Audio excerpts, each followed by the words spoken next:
श्री कृष्ण कहते हैं, आत्मविश्वास का महत्व जब हमें खुद पर विश्वास होता है तो हम अपने लक्ष्यों की दिशा में बढ़ सकते हैं। यह हमें नई चुनौतियों का सामना करने की साहस और सामर्थ्य देता है। अपने क्षमताओं और संभावनाओं पर विश्वास रखना हमें मार्गदर्शन और सहायता प्राप्त करने में मदद करता है। आत्मविश्वास से भरा हुआ व्यक्ति संघर्षों का सामना करता है और अपने सपनों को हासिल कर सकता है। विश्वास हर रिश्ते और कार्य में महत्वपूर्ण होते हैं। जब हम किसी व्यक्ति, विचार या सिद्धांत पर विश्वास करते हैं तो हमारी शक्ति और स्थिरता बढ़ती है।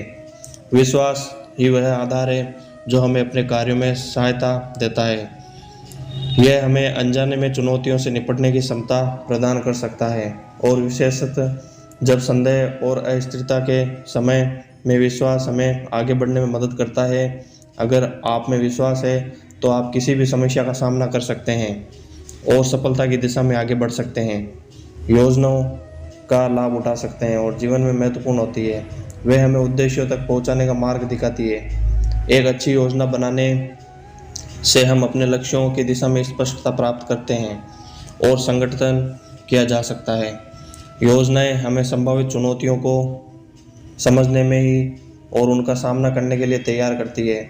एक योजना हमें संदेहों के साथ निर्णय लेने में मदद कर सकती है और इसी के साथ हमें विश्वास में भी दे सकती है।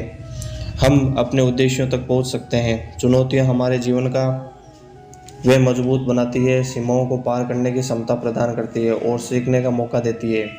चुनौतियां हमें नए दृष्टिकोण और समाधानों की खोज करने में मदद करती है।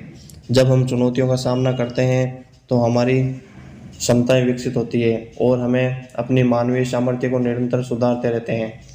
चुनौतियां हमें आगे बढ़ने के लिए प्रेरित करती है और हमारे अंतर्निहित पोटेंशियल को समझने में मदद करती है।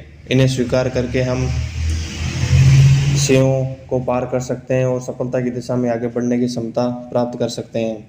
इसी से जुड़ी एक कहानी याद आ गई तो आपको सुनाता हूँ, और वीडियो अच्छा लगे तो एक लाइक, कमेंट, सब्सक्राइब जरूर कर देना, ताकि आपको आज चैनल को फॉलो भी कर लेना, ताकि आपको अच्छा मोटिवेशन मिलता रहे।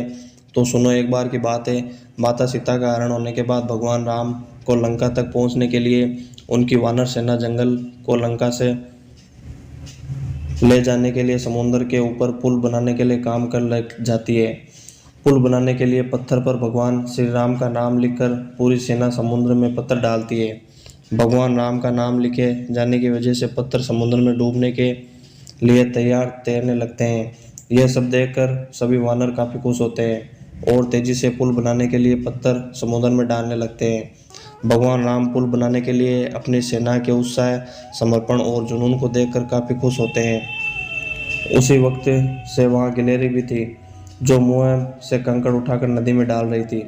उसे ऐसा बार बार करते हुए वानर देख रहा था। कुछ देर बाद वानर गिलहरी को देखकर मजाक बनाता है। वानर कहता है, हे गिलहरी, तुम इतनी सी छोटी सी हो, समुद्र में दूर रहो, कहीं ऐसा ना हो कि तुम इन्हीं पत्थरों के नीचे दब जाओ। यह सुनकर दूसरे वानर की गिलहरी के मजाक बनाते हैं। गिलहरी यह सुनकर बहुत दुखी हो जाती है। भगवान राम भी दूर से यह सब होता देखते हैं। गिलहरी की नज़र जैसे ही भगवान राम पर पड़ती है, वो रोते रोते भगवान राम के समीप पहुंचती रहती है। परेशान गिलहरी श्री राम से कभी वानरों की शिकायत करती है। तब भगवान राम खड़े होते हैं और वानर सेना को दिखाते हैं कि गिलहरी ने जिन कंकड़ों व छोटे पत्थरों को फेंका था, वो कैसे बड़े पत्थरों को एक दूसरे से जोड़ने का काम कर रहे हैं।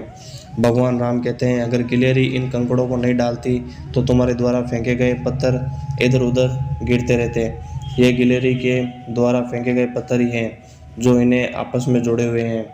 पुल बनाने के लिए गिलहरी का योगदान भी वानर सेना के सदस्यों जैसा ही अमूल्य है। इतना सब कहकर भगवान राम बड़े ही प्यार से गिलहरी को अपने हाथों में उठाते हैं और फिर गिलहरी के कार्य की सराहना करते हुए श्री राम उसकी पीठ पर बड़े ही प्यार से हाथ फेरने लगते हैं। भगवान के हाथ फेरते ही गिलहरी के छोटे से शरीर पर उनकी उंगलियों के निशान बन जाते हैं। तब से ही कहा जाता है कि गिलहरियों के शरीर पर मौजूदा सफ़ेद धारियाँ कुछ और नहीं बल्कि भगवान राम की उंगलियों के निशान के रूप में मौजूद उनका आशीर्वाद है। दूसरों के कार्य का मजाक बनाना नहीं चाहिए। कार्य में किसी भी तरह का योगदान महत्वपूर्ण होता है।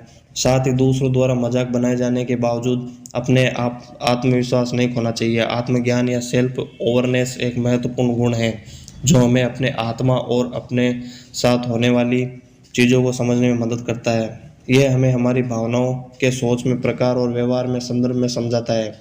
आत्मज्ञान से हम अपनी सक्रियता और संवेदनशीलता में सुधार कर सकते हैं, जिससे हमारी दृष्टि, जीवन दृष्टि और व्यक्तित्व में सुधार हो सकता है। यह सोचने का तरीका जो हमारी आत्मरता की गहराइयों तक जानने की क्षमता प्रदान करता है, इससे हमें मूल्यों, विशेषताओं और दुर्बलताओं को समझने में मदद मिलती है, जो हमें स्वयं को बेहतर बनाने की दिशा में मार्गदर्शन करता है। जब हम सकारात्मक रहते हैं तो हमारी मानसिक स्वास्थ्य बेहतर होता है और हम अपने लक्ष्यों की दिशा में अधिक संजीवनी प्राप्त करते हैं। दूसरों की मदद करना, उनकी सहायता करना जीवन को उत्कृष्ट बनाता है। नए ज्ञान को प्राप्त करना और नए कौशल को सीखना हमारे मस्तिष्क को चुस्त और सक्रिय रखता है। दोस्तों, परिवार या समुदाय के साथ सतीत्व और समर्थन में हमें मजबूती मिलती है। नियमित व्यायाम, खान-पान और नियमित आराम हमें स्वस्थ और ऊर्जावान रखते हैं। अपने हालात से संतुष्ट रहना और सच्चाई में खुश रहना जीवन की सबसे बड़ी धनी होती है। इस बातों को जीवन में शामिल करके हम अपने आसपास के अंदर की सुंदरता देख सकते हैं। अपने अंदरीय ज्ञान को बढ़ाने के लिए स्वाध्याय या स्वयं अध्ययन करें। स्वयं को समझने और स्वाध्याय से माध्यम से बेहतर व्यक्तित्व का निर्माण कर सकते हैं। एक गुरु या मार्गदर्शन की मदद से अपने लक्ष्यों की दिशा में आगे बढ़ें। उनका संबंध आपके सही ज्ञान को राह में दिखा सकता है। विश्वसनीय निर्णय लेने की क्षमता विकसित करें। यह समय पर और सही दिशा में आगे बढ़ने में मदद करता है। अपने अनुभवों में सीखें और उन्हें समझें और उनके मार्गदर्शन प्राप्त करें। अनुभव हमें बहुत कुछ सिखाते हैं। अपनी गलतियों को स्वीकार करें और उनसे सीखें। इससे हम और बेहतर बन सकते हैं। सामाजिक संबंध और सीखने का महत्व बहुत होता है। दूसरों अनुभवों की साझा करें और उनसे मार्गदर्शन प्राप्त करें। ये विचार आपको सही दिशा में ले जाने में मदद कर सकता है। जीवन में मार्गदर्शन और सहायता का लाभ उठाना महत्वपूर्ण होता है। जीवन शैली के बारे में चर्चा करना बहुत महत्वपूर्ण। यह किसी भी व्यक्ति या जीवन के तरीके, उनकी दैनिक गतिविधियों और उनके मान्यताओं, सोचने के तरीकों और उनके व्यवहार पर आधारित होती है। नियमित व्यायाम, स्वस्थ खानपान और प्राकृतिक तरीके से अपने शारीरिक और मानसिक स्वास्थ्य का ध्यान रखें। समय को सही तरीके से प्रबंधित करना बहुत महत्वपूर्ण है। अपने कार्यों, परिवार और आत्म के लिए समय निकालें। सकारात्मकता और आत्मविश्वास को बढ़ावा देने वाली सोच बहुत महत्वपूर्ण होती है। अपने विचारों को सकारात्मक रखें।